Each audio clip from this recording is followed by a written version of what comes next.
Selamat pagi, selamat siang, selamat sore, selamat malam para mahasiswa.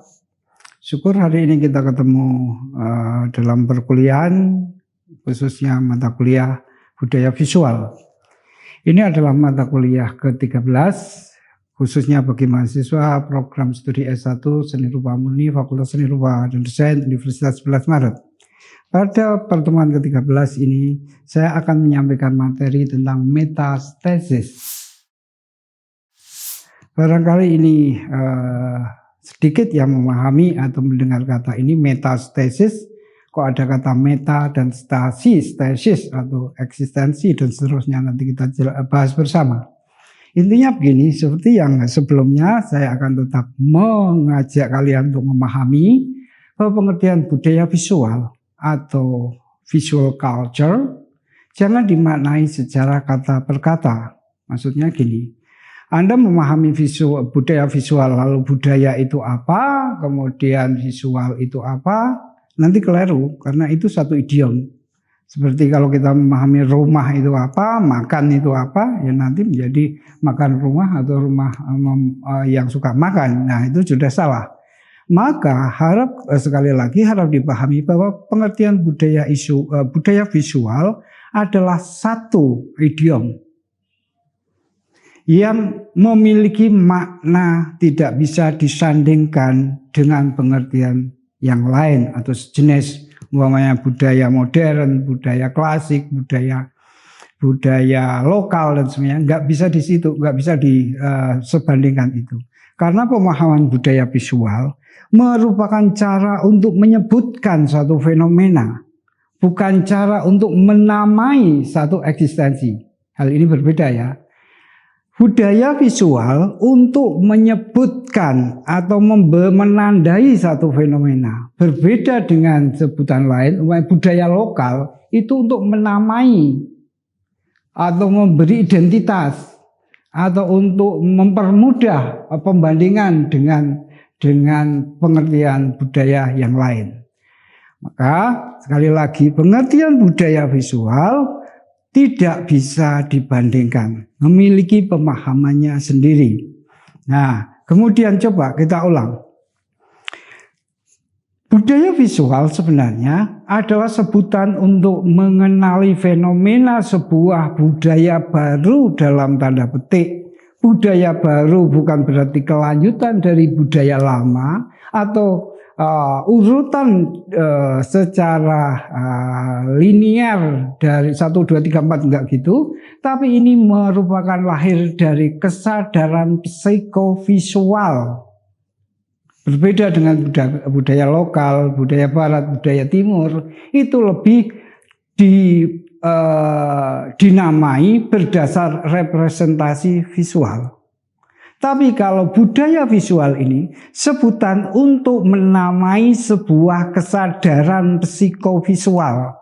Budaya yang saya sebut tadi, lokal, barat, timur, itu untuk menamai sebuah wilayah, sebuah artefak, sebuah teks. Tapi kalau budaya visual adalah untuk bukan menamai, hanya untuk menengarai itu apa ya? Menengarai untuk memberi gampang untuk menyebutkannya gitu, untuk mengenali itu, yaitu sebuah kondisi psikovisual estetik, sebuah keindahan psikologis yang berangkat dari suatu yang nampak, psikovisual estetik. Kenapa begitu? Karena di wilayah pemahaman budaya visual, bukanlah budayanya itu yang kita lihat, bukanlah visualnya itu yang penting, tetapi efek psikologis akibat melihat visualisasi dari artefak itu. Kalau budaya Palembang kita melihat Palembang ini pakaian adatnya gini, ritualnya gini, kan gitu. Budaya Jawa, ada batik, ada keris, ada gamelan, ada ritual apa, sesaji, ada perkawinan dan semacamnya. Itu jelas. Tapi kalau budaya visual adalah ini persoalan psikovisual estetik, yaitu yang menyebabkan terjadinya perubahan cara kita berinteraksi dengan yang visual tadi. Bahasa sederhananya gini, kalau kita melihat film, maka kemudian kalau dalam budaya film ya, kita lihat, blockingnya, pemainnya, ceritanya, rekayasa komputernya dan seterusnya. Nah itu budaya standar. Tapi kalau budaya visual, melihat film itu bukan itunya. Melihat film itulah apa efek psikologi yang saya bawa atau saya berlanjutkan atau saya kembangkan setelah melihat film itu. Itu bedanya film sebagai budaya normatif dengan film sebagai budaya visual. Di budaya normatif tadi kita melihat film sebagai karya. Tapi di budaya visual kita melihat film sebagai efek psikologis kita yang akan kebawa ke depannya. Oke, itu pemahaman berbeda ya. Jadi budaya visual bukan kelanjutan atau varian atau keberlangsungan atau perkembangan dari budaya-budaya sebelumnya atau budaya yang lain. Enggak, tapi ini sebuah wilayah baru, wilayah yang berbeda cara memahami representasi visual. Nah, kemudian syarat untuk memahami apa? Bukan syarat pengertian visualnya, budaya apa, visualnya apa. Tapi ini harus dipahami satu kesatuan tadi. Dan inilah yang kemudian terjadi perilaku-perilaku psikoestetik yang memunculkan seakan-akan itu wilayah budaya baru. Wilayah budaya yang merupakan elaborasi dari kondisi psikologis, perilaku sosial, batasan normatif, karakteristik ideologis, sampai kemudian tatanan nilai. Itu berubah semua gara-gara budaya visual ini. Kalau dulu masih standar yang nampak mata, yang kasat mata, yang bisa disentuh, yang bisa didengarkan, yang indrawiyah, mudah kita memetakan. Tapi di wilayah budaya visual ini, wilayah antah berantah. Tapi wilayah virtual, wilayah maya. Di mana? Di otak kita masing-masing. Berarti budaya visual bukanlah di masyarakat, tapi di otaknya masyarakat. Di pikirannya masyarakat. Di kehendaknya masyarakat. Di idealismenya masyarakat. Ya nggak kelihatan. Tapi itu berangkat dari yang kelihatan. Kita nonton film Rambo, wah perang diri ke Vietnam, menangan kan gitu. Lalu selesai di dalam budaya film, budaya yang artifisial, yang artefak itu. Tapi di pikiran kita muncul budaya baru, sosok Rambo yang seakan-akan memang hidup, tapi kan nggak ada. Superman, nonton Superman, nyampe kita punya keyakinan bumi ini ada Superman-nya. Spiderman, orang-orang New York sana kadang nengok dari mobilnya itu melihat siapa tahu ada Spiderman mengayun-ayun. Itu bentukan psikovisual estetik tadi. Dan itu terjadi dan sekarang makin luar biasa. Maka saya coba menyampaikan ini berdasar dari buku yang ditulis oleh Jean Baudrillard, berjudul Vital Illusion. Di situ menyampaikan salah satu fenomena yang terjadi di masyarakat, efek dari perkembangan budaya visual itu. Dan ini sebenarnya hanya kalimat-kalimat pendek, tapi ini cukup merangkum dan istilahnya mengolok-olok apa yang terjadi di masyarakat kita. Dan oleh si Jean Baudrillard tadi dalam bukunya The Vital Illusion, itu menamakan adalah metastasis. Metastasis itu apa? Metastasis adalah fenomena ekstrim yang terbentuk dari pertumbuhan kesadaran eksistensial seseorang, kesadaran keberadaan seseorang, ke perkembangan yang tidak terkendali. Si seseorang itu pun nggak terkendali, yang dibangun oleh budaya visual. Berarti metastasis adalah kesadaran baru hasil dari sebuah gelembung ekstrim yang tidak terkendali oleh orang itu sendiri, yang gelembung tidak terkendali, kesadaran tidak terkendali itu sebenarnya diprovokasi, dimotori oleh fenomena budaya visual. Nah, dalam arti sederhana, metastasis itu adalah merupakan pergerakan dari stasis kesadaran eksistensial ini ke perubahan ekstasi. Apa ya? Jadi sadar ke perubahan madness wellness gitu, perubahan yang ekstasi gitu. Tahu ya ekstasi itu ekstasi gitu. Ya memasuki wilayah kesadaran lain atau trans dan semacamnya. Analognya begitu. Berarti dalam arti sederhana adalah metastasis, ada pergerakan dari kesadaran eksistensial ke perubahan ke kesadaran ekstasis atau ekstasi. Yaitu penikmatan ekstasi ke tahap-tahap nyampe ke metastasis atau dalam penciptaan eksistensi baru yang dinamakan meta eksistensi. Lah kalau yang ekstasi itu kemudian sudah diyakini sebagai kebenaran, sebagai habit, sebagai kebiasaan, sebagai cara hidup, pola hidup, kan akhirnya dia masuk dan hidup di wilayah kesadaran meta eksistensi. Nah, hal-hal itu sudah ada di masyarakat kita. Oleh Jean Baudrillard kemudian diprediksi menjadi beberapa bagian. Ada 7 hal yang diolok-olokkan kepada kita akibat kita mengakses artefak benda budaya yang kemudian melambungkan kita ke kesadaran metastasis. Nah, yang pertama menurut Jean Baudrillard adalah ekstasi sosial. Kita kenal namanya sosial media atau media sosial atau medsos. Coba kita sadari, medsos itu budaya apa? Budaya biasa Pak, kita kan melihat produk budaya. Iya, pakai HP, pakai handphone, mobile, pakai selular phone, iya. Tapi sebenarnya yang saya contohkan tadi, ketika kita melihat Superman, melihat film Rambo, maka terbayang bahwa Amerika memang ada orang yang namanya Rambo, bukan Sylvester Stallone. Nah, begitu juga ketika orang memegang HP masuk ke media sosial, dia menemukan wilayah sosial yang lebih dari sosial. Ekstasi sosial yang terjadi di masyarakat kita menemukan wilayah sosial yang lebih dari sosial.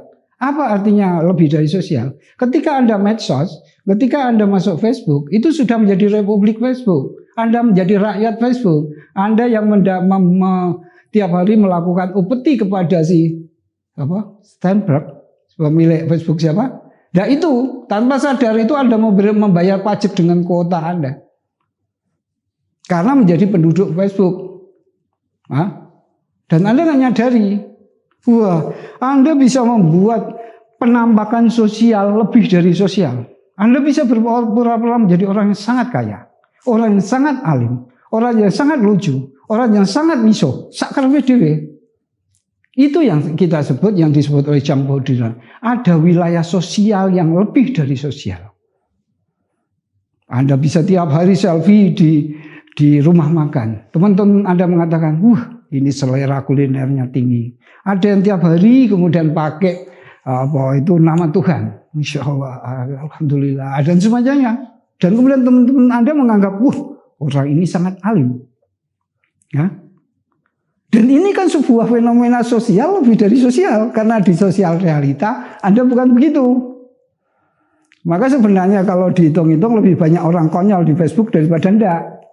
Oh, dia pertama menang karena like banyak. Lain hari nggak di like koncone. Kemudian memaki-maki. Hanya persoalan gambar jempol jadi masalah.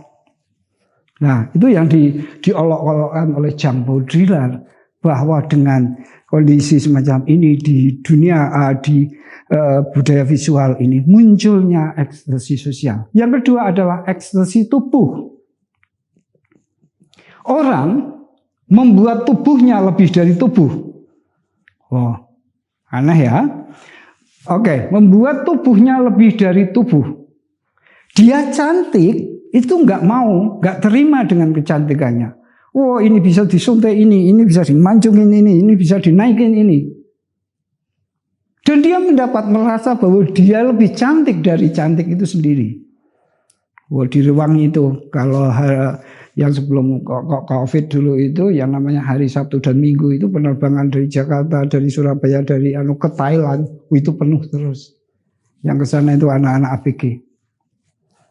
entah operasi plastik atau suntik silikon dan semacamnya, penuh itu yang diuntungkan penerbangan.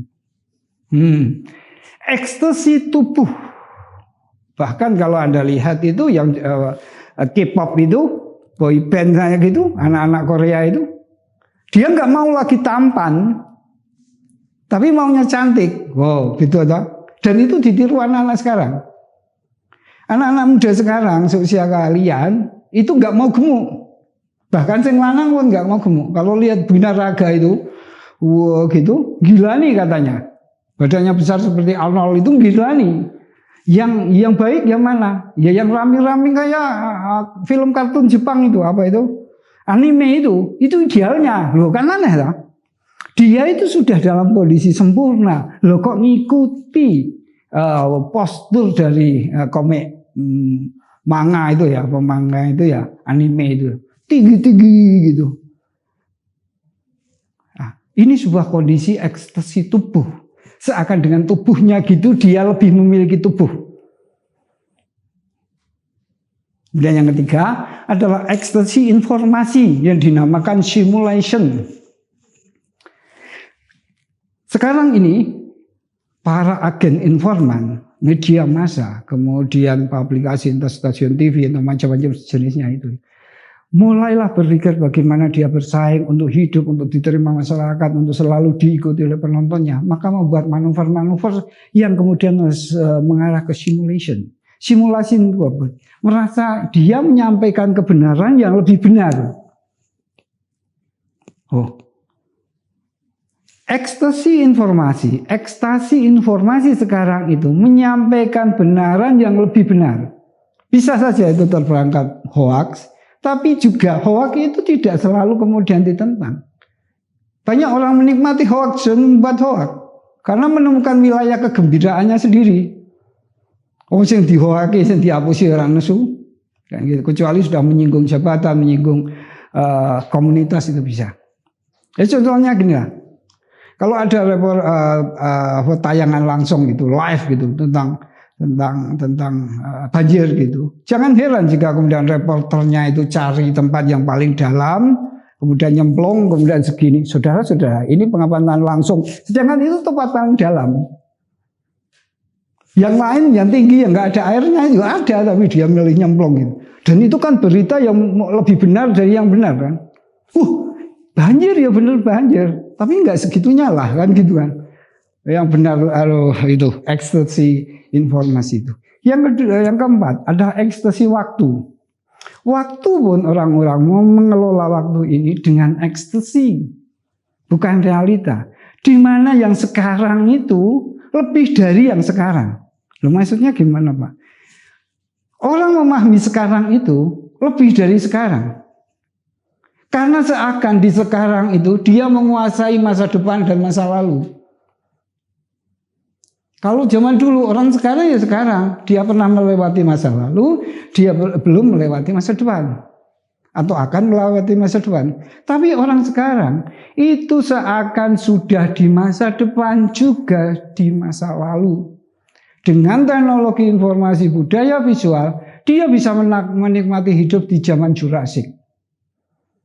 Dia bisa mengambil ide pakaian-pakaian dari zaman lampau. Dia bisa memperkirakan masa depan gimana.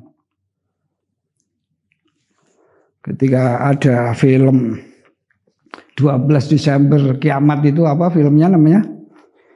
Itu perkiraan kiamat. Orang-orang menikmati itu. Ayo gak terowongan, ayo gak bunker, ayo ngumpulin makanan. Siapa tahu ada kiamat gitu.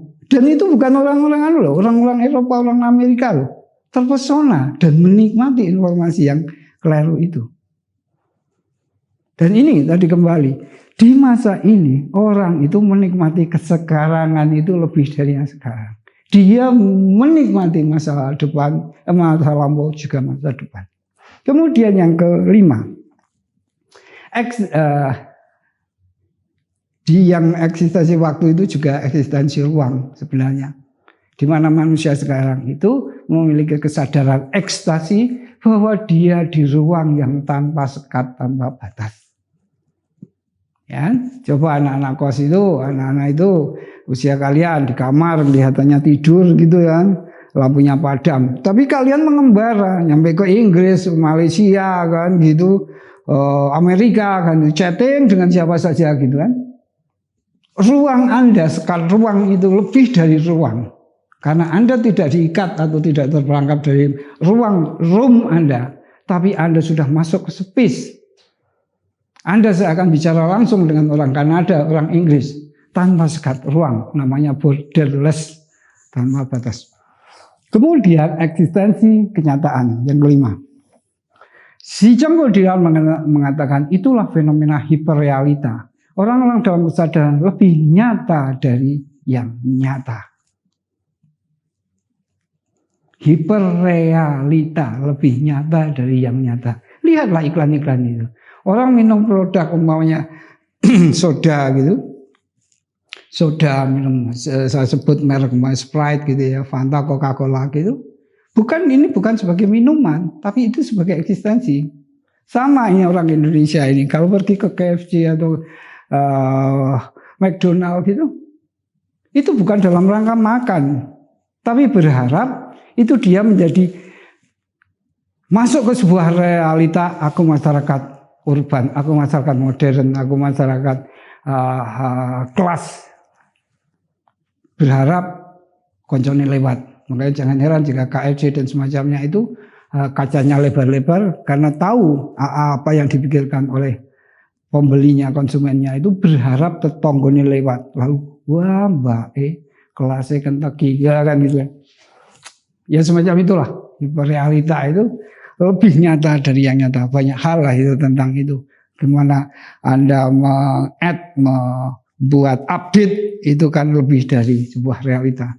Yang keenam adalah ekstasi seksual dalam bentuk pornografi atau porno aksi. Yang terjadi di dunia film porno itu, dunia XX itu sebenarnya lumayan Indonesia itu agak di luaran sana. Sampai kemudian ada semacam anekdot bahwa produksi film porno itu sekitar 20 kali lipat produksi film biasa dan sinetron. Wah, dia kan tiap hari mau produksi. Bosing nonton siapa? Orang kesel gitu ya. Dan gitu kan. Dan itu yang di film itu, di pornografi itu, urusannya itu lebih dari urusan seksual, lebih dari urusan persetubuhan, lebih dari urusan amanah Tuhan untuk berkembang biak di muka bumi.